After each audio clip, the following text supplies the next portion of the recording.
कि daily wages आपके on road के ऊपर अगर 60,000 है, इनके 5 वोट भी हो पर फैमिली, तो आप मल्टीप्लाई करेंगे 3 लाख वोट तो ये होगा। ठीक है, हमारी अनएम्प्लॉयमेंट यूथ जो है वो अगर 6% से आज 22% है, उन लोगों के साथ 4-4, 5 हो तो कितना वोट वहाँ पे इफेक्ट होता है, ये पर्टिकुलरली मैं बता रहा हूँ। कैजुअल लेबर्स आपके एसपीओस है, आपके होम गार्ड हैं, आपके आंगनवाड़ी के लोग हैं, और उसके अलावा आपका जो है आपके बिजनेस कम्युनिटी है। आपने जो काम 70-75 साल में किसी ने नहीं किया है। किसी का शोरूम टूट रहा है, किसी का मकान टूट रहा है, ये क्या हो रहा है। आज की खास मुलाकात में हमारे साथ मौजूद हैं फॉर्मर डीआईजी व National conference vice president central zone, साथ ही साथ जर्नलिस्ट भी हैं अशोक अत्री जी। सर, स्वागत है आपका न्यूज़ सर इंडिया में। हाँ, thank you very much, thank you. Ashok sir, अगर बात करें हम जिस तरह से जम्मू कश्मीर को यूटी में तब्दील किया गया था, कहा यह गया था कि दूध की नदियां बहेंगी, लेकिन लोग सड़कों पे हैं, लोगों का खून सड़कों पे बह रहा है, लेकिन वो दूध की नदियां अभी तक नहीं दिख रही हैं। डेली वेजर्स सड़कों पे हैं, बॉर्डर बटालियन वाले सड़कों पे हैं। मुझे लगता है बीजेपी की जो दूध की नदियों से जो मुराद था वो शायद यही था कि लोगों के पे जो यूथ है उनको जॉब नहीं देंगे तो ये लोग सड़कों पे आ जाएंगे, और डेली वेजर्स हैं आपके, कैजुअल लेबर्स हैं आपके, और ये सब लोग जो है डेली वेज को रेगुलराइज नहीं करेंगे, वो भी रोड पे आ जाएंगे। कैजुअल लेबर्स को जो है उनका इशू नहीं करेंगे। ये जो बाकी एम्प्लॉइज़ है आपके डिपार्टमेंट्स के, चाहे पीएचई के हैं, वो पावर डेवलपमेंट डिपार्टमेंट के हैं, तो शायद वो उनका मुराद इनसे था कि ये लोग जो है सब सड़कों पे आ जाएंगे 370 और 35 करने के बाद, और यही हो रहा है। दूध की नदियाँ तो किसी को नज़र आ नहीं रही हैं, और 370 और 35 से के जाने के बाद जो है जो देखा गया है, या जो लोगों की एक्सपेक्टेशंस थी कि यहाँ शायद काफ़ी जो है इंडस्ट्रीज़ आ जाएंगी, बहुत बड़ी इंडस्ट्रीज़ आएंगी, और उसमें यूथ जो है पढ़ा लिखा है या कम पढ़ा लिखा है उनको एम्प्लॉयमेंट मिलेगी। एक ये लोगों की उम्मीद जागी थी। दूसरा उनका ये था कि शायद बहुत बड़े बड़े स्मार्ट सिटी बनना है जम्मू कश्मीर में, जम्मू और शायद कश्मीर में श्रीनगर, तो पता नहीं क्या हो जाएगा। तो ऐसा कुछ तो हुआ ही नहीं। अब इनको 2014 के बाद डायरेक्टली भी और इनडायरेक्टली भी इन्हीं के पास गवर्नमेंट है, और जो भी इन्होंने वादे पूरे कहे थे वो तो एक भी पूरा नहीं हुआ है। और इनफैक्ट ये है कि अब लोग रियलाइज़ कर रहे हैं कि जो हम सोचते थे कि 370 के बाद या 35 के बाद पता नहीं क्या हो जाएगा, ऑलराउंड डेवलपमेंट हो जाएगी, नौकरियों की कमी नहीं होगी, हर तरफ खुशहाली होगी, जम्मू शहर जो है शायद टोक्यो बन जाएगा, तो अब वो समझ आए कि वो सब जुमले थे। उसमें बिल्कुल सिर्फ इलेक्शन में और वोट बैंक को बढ़ाने के लिए, पावर में आने के लिए उन्होंने इस तरह के जुमले जो है इस्तेमाल किए, और जुमलों के अलावा वो कुछ भी नहीं था। जो भी उन्होंने बीजेपी में अपने एजेंडे में रखा, जो भी था उनका, उसमें एक भी वादा उन्होंने पूरा नहीं किया है। अशोक सर, जिस तरह से अपने हकों के लिए जो है डेली वेजर्स के द्वारा जो प्रोटेस्ट किया गया गांधीनगर में, जितेंद्र सिंह जो पीएमओ में मंत्री हैं उनके आवास के बाहर, और वहाँ पे उनके ऊपर लाठीचार्ज हुआ। ना ये देखा गया ये बुज़ुर्ग है, ना ये देखा गया कि ये किस एज का है, किस उम्र का है, क्या इसके साथ किस तरह का बिहेव होना चाहिए। सीधा लाठीचार्ज, कुछ लोगों को चोटें जो हैं, शदीद चोटें भी आई हैं उसमें। कैसे देखते हैं इसको? It's very unfortunate, very unfortunate. ये चीज़ दर्शाती है कि इन लोगों में बिल्कुल एडमिनिस्ट्रेटिव विज़न नहीं है, और या विल भी नहीं है कि ये लोग जो डे टू डे प्रॉब्लम्स हैं, डेली वेजेस हो गए, आप हमारी अनएम्प्लॉयमेंट की इशू हो गया, तो इनको कैसे टैकल करना है।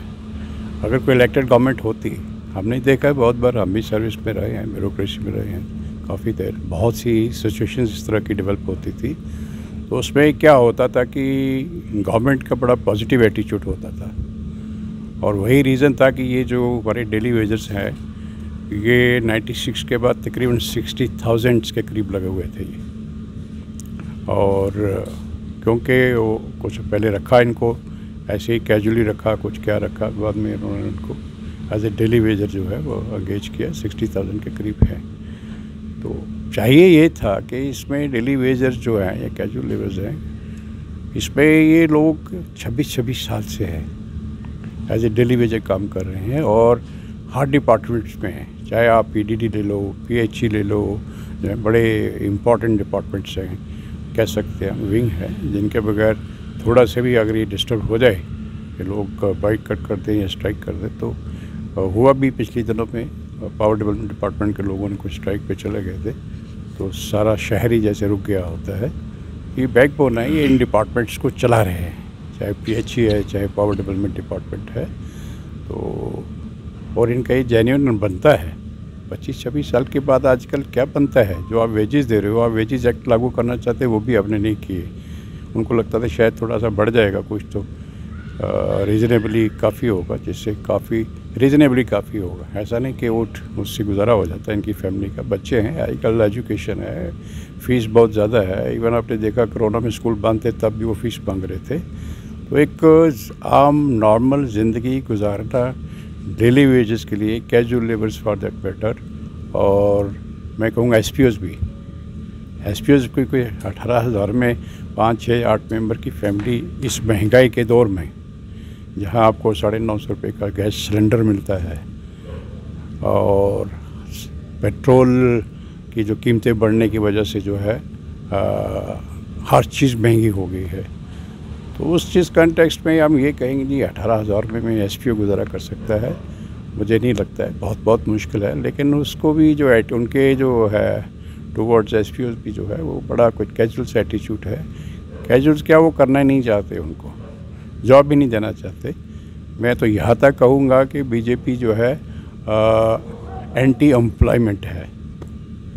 बीजेपी जॉब देना ही नहीं चाहती है, इनके पास पैसा ही नहीं है, ये बैंकक्रप्ट हो चुकी है ये सरकार।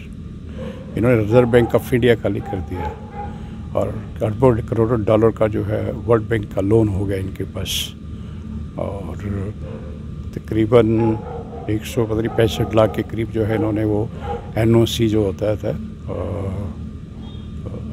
एनपीए, और उसमें जो है बड़े बड़े जो इंडस्ट्रियलिस्ट है, कॉरपोरेट हाउसेस है, उनके लोन माफ़ कर दिए।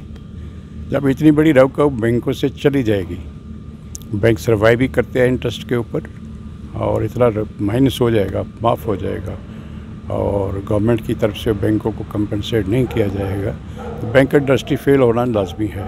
और वही हुआ। और अभी भी शायद काफ़ी लोगों का एनपी है, वो सुनने में आ रहा है कि गवर्नमेंट शायद वो भी कर रही है आहिस्ता आहिस्ता पीस पे माफ़ करने का सोच रही है। और इसके अलावा जो है कि अनएम्प्लॉयमेंट जो है बहुत बढ़ गई है, ख़ासकर 2019 के बाद। 14 से स्टार्ट हो गया था, 2019 के बाद बढ़ने के रीज़न एक तो ये है, एक तो बड़ा कोरोना कोविड-19 से मतलब ये है कि उसमें आपने देखा होगा 2-2 महीने 3-3 महीने जो है इंडस्ट्रीज बंद हो गई। जब इंडस्ट्री बंद हो गई, जितने भी वहाँ लेबर क्लास थी, जो भी लोग काम करते थे, उन्होंने निकाल दिया कि सब जब प्रोडक्शन ही नहीं हो रही है और मार्केटिंग नहीं हो रही है, या माल जो है वो बेच नहीं रहे हैं, तो आपको वेजेस कहाँ से देंगे। तो उसमें भी जो है सुनने में ये है कि कम से कम जो है उसकी वजह से, फिर जीएसटी की वजह से, उसकी वजह से भी जो है एक तरफ तो कोविड-19 था, लॉकडाउन था, और ऊपर से जीएसटी, और फिर उसके अलावा बाज़ार अगर कहीं लॉकडाउन खुला भी तब भी लोग नहीं जाते थे शॉपिंग करने के लिए, क्योंकि सभी तो पता नहीं कोरोना हो जाएगा, कहाँ किसका हाथ लगा हुआ है। तो मतलब ये बिज़नेस इंडस्ट्री भी बिल्कुल बैठ गई। लेकिन उनको जो है, जो उन्होंने जीएसटी तो जो भी थोड़ा बहुत बेचेंगे वो तो देना है, मगर उससे जो है लोगों की जो इतना बड़ा बड़ा स्टाफ रखा है, किसी ने 10 आदमी रखे हुए हैं, किसी ने 15 आदमी रखे हैं, किसी ने 100 आदमी रखा हुआ है, तो उनको ये वेजेस देना बहुत मुश्किल हो गया और उनको निकालना पड़ा। उस वजह से काफ़ी हद तक जो लोग हैं हमारे अनएम्प्लॉयमेंट हो गए। और इसके अलावा जब इन्होंने जो है अभी पार्लियामेंट में कहते कि स्टेटमेंट आया है, इन्होंने 23 पब्लिक सेक्टर अंडरटेकिंग्स, जिसको हम कहते हैं पब्लिक सेक्टर, वो बेच दी हैं। उसमें एयरलाइन भी आ जाता है, आपका और रेलवेज भी आ जाता है, और बड़े इंपॉर्टेंट डिपार्टमेंट्स जो हैं, और मैक्सिमम एम्प्लॉयमेंट जो है वो पब्लिक सेक्टर अंडरटेकिंग्स में है। मैक्सिमम एम्प्लॉयमेंट जो है, काफ़ी लोग जो है इस पे ऑब्जर्व हैं। तो जब आप इसको प्राइवेटाइजेशन ही कर दोगे तो प्राइवेटाइजेशन से जो इसको लेगा बिजनेसमैन या कॉर्पोरेट हाउस, वो सर्विस नहीं प्रोवाइड करेगा। ये पब्लिक सेक्टर अंडरटेकिंग जैसे रेलवे है, ये तो सर्विस प्रोवाइड कर रहे हैं लोगों को, एक सहूलियत है, एक ट्रेन है, सब कुछ है, और भाई बड़ा रीजनेबल उनका वो किराया होता है। तो कॉर्पोरेट हाउस उसने तो बिज़नेस करना है, उसने ये देखना है कि मैं ज़्यादा से ज़्यादा पैसा कम समय में कैसे कमाऊँ। फिर उसके लिए वो क्या करेगा, उसके लिए ज़रूरी है कि वो बहुत से मुलाजिम निकाल देगा, उनको कहीं का भी निकल जाओ, अगर काम करना है तो मेरी टर्म्स एंड कंडीशन पे करो। आप अपने टर्म्स एंड कंडीशन पे जॉब नहीं कर सकते, और टर्म्स एंड कंडीशन क्या होगी, जितना दिल करेगा वेजिस जिसको देते उतने देगा वो, और वो निकाल भी सकता है। कहेगा ठीक है, मेरी चीज़ है, मैं नहीं रखता आपको, उसको चैलेंज करना भी मुश्किल है। वो प्राइवेट सेक्टर गवर्नमेंट सेक्टर हो तो उसको चैलेंज किया जा सकता है, साहब आपने कैसे निकाल दिया मुझे, ना कोई शो काज नोटिस है, ना कोई इंक्वायरी है, ना मैंने कुछ गलत किया है, और ऐसे आप निकाल नहीं सकते।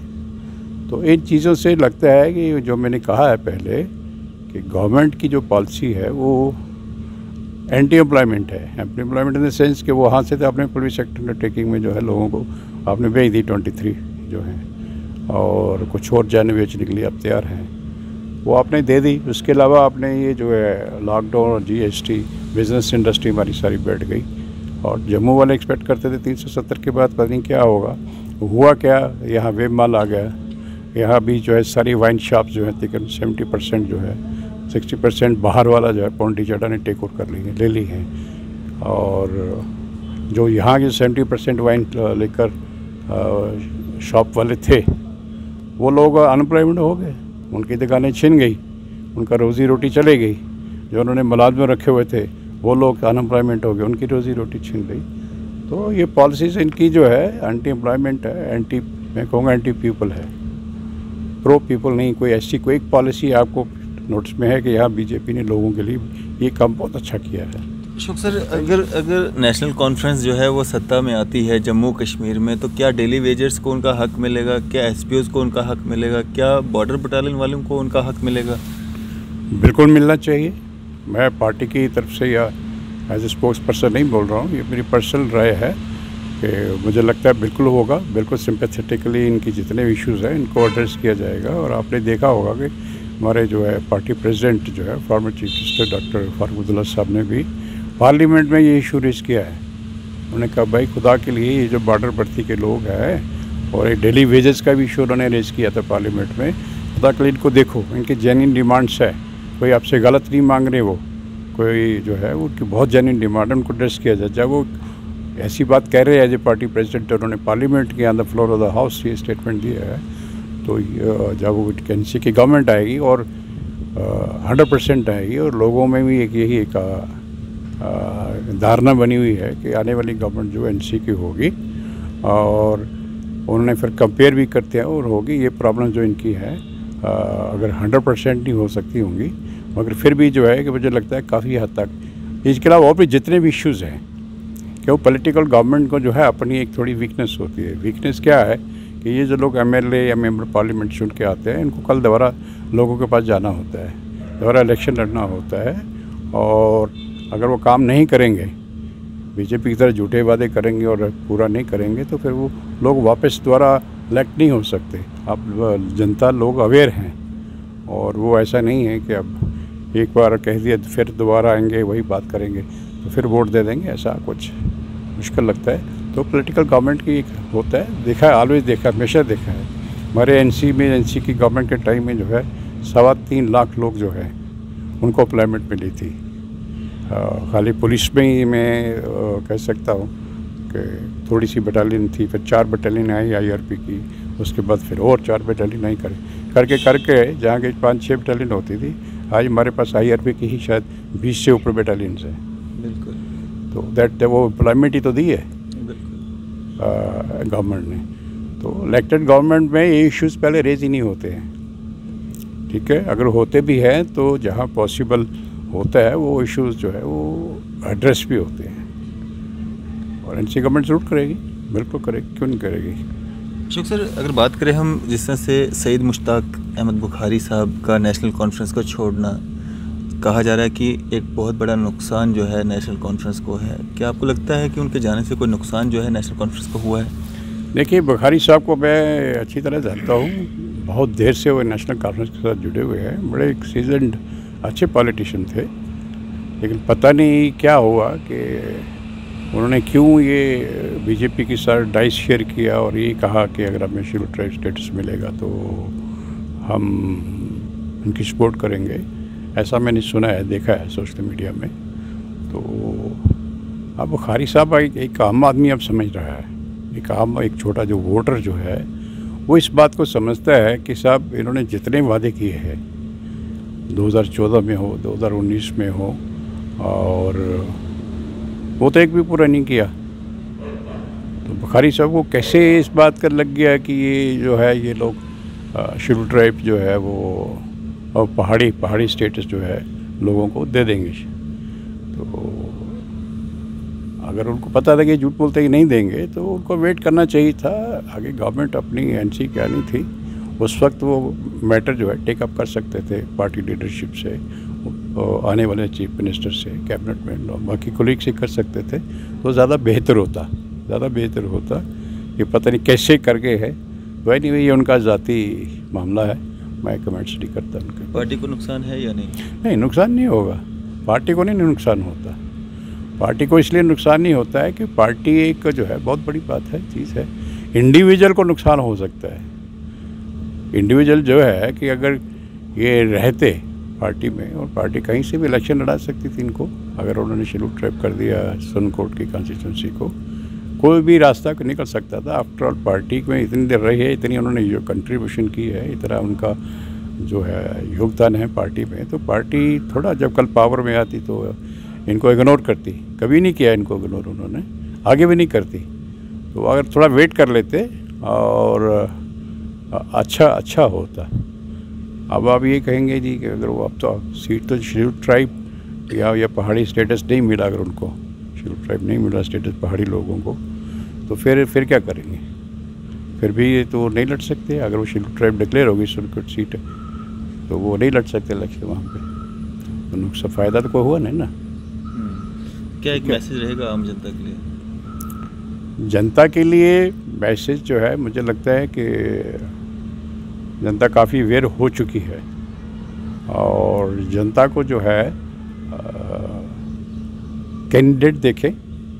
दो चीज़ें देखें, सिर्फ मैं दो बातें कहना चाहता हूँ। एक तो आप कैंडिडेट देखें कि जिस कैंडिडेट को आप मेंबर लेजिस्लेटिव असेंबली के लिए आप इलेक्ट कर रहे हैं, क्या वो बंदा कुछ पढ़ा लिखा है, क्या वो उसका किरदार क्या है, क्या वो जो कहेगा बात वो पूरी करेगा, कैपेसिटी है उसमें काम करने की, या सिर्फ ग्रीन बाग सब्ज़ बाग दिखा के तो वोट लेके तो फिर वैसे बिहेव करेगा जैसे आम लोग लीडर इलेक्ट होने के बाद करते हैं। एक चीज़ एक बहुत इम्पॉर्टेंट है। और दूसरी चीज़ ये देखती है कि आने वाली गवर्नमेंट किसकी होगी, क्योंकि फ़ायदा तो आपको गवर्नमेंट से मिलेगा ना। अपोजिशन आदमी आपको फ़ायदा नहीं पहुंचा सकता। भाजपा तो कहती है हमारी आएगी। नहीं, कहने को तो वो उन्होंने बंगाल में भी ऐसे ही कुछ कहा था कि हमारी बड़ी अच्छी मेजॉरिटी आ जाएगी, हम बंगाल में गवर्नमेंट बना लेंगे, लेकिन ऐसा हुआ नहीं। और अगर वो हार भी रही है भाई भाजपा, उनको पता भी है कि हमें 10 सीटों से ज़्यादा नहीं मिलना है, तो वो कभी नहीं कहेंगे कि साहब हमें 10 सीटें मिल रही हैं। वो तो यही कहेंगे 50 सीटें मिल रही हैं। कोई पार्टी ये नहीं कहेगी हम हार रहे हैं या हमें कम सीटें मिलेंगी। आपको नहीं लगता कि भाजपा यहाँ पे दोबारा रूलिंग में आ सकती है?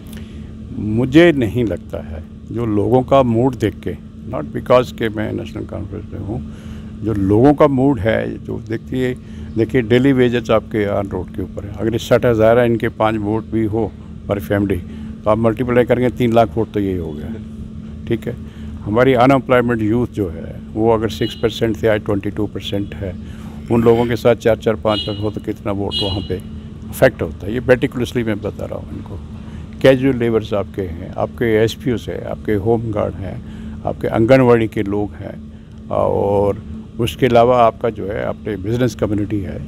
आपने जो काम 70-75 साल में किसी ने नहीं किया है। किसी का शोरूम टूट रहा है, किसी का मकान टूट रहा है, ये क्या हो रहा है? ये आम जो गांव में रहने वाले लोग हैं, चाहे वो किसान हैं, पिछले दिनों में उनको तो ये खाद मिलना मुश्किल हो गया। उन्होंने ब्लैक में ख़रीदनी पड़ी उनको, कहीं पंजाब से, कहीं पठानकोट से, कहीं कैसा हुआ।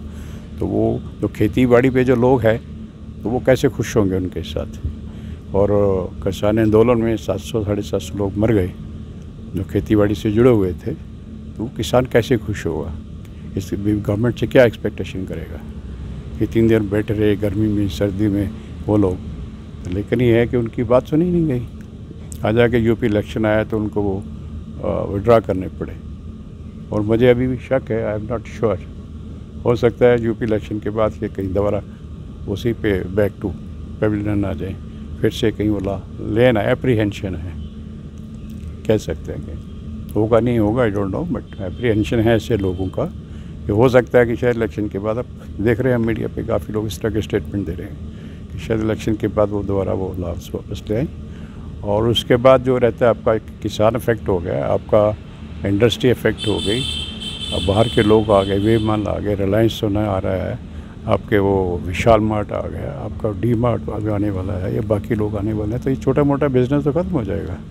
तो का बिज़नेस कम्युनिटी भी ख़त्म, वो भी टारगेट हो गई, यूथ है वो भी टारगेट हो गया, किसान जो रूरल एरिया में रह रहे हैं वो भी टारगेट हो गए। अब इनको घर में गाय के लिए कुछ बनाना शेड तो उसकी परमिशन चाहिए। वो अभी तक उनको कि नकल लेने के लिए तहसील में पटवारी के पास 20 चक्कर लगाने पड़ते हैं। जब ये कमेटी बनेगी, सरपंच बनेगा, तो वो कब पीछे पीछे भागते रहे, कान पड़ा आदमी कहाँ को ढूंढता रहेगा कमेटी मेम्बर्स को।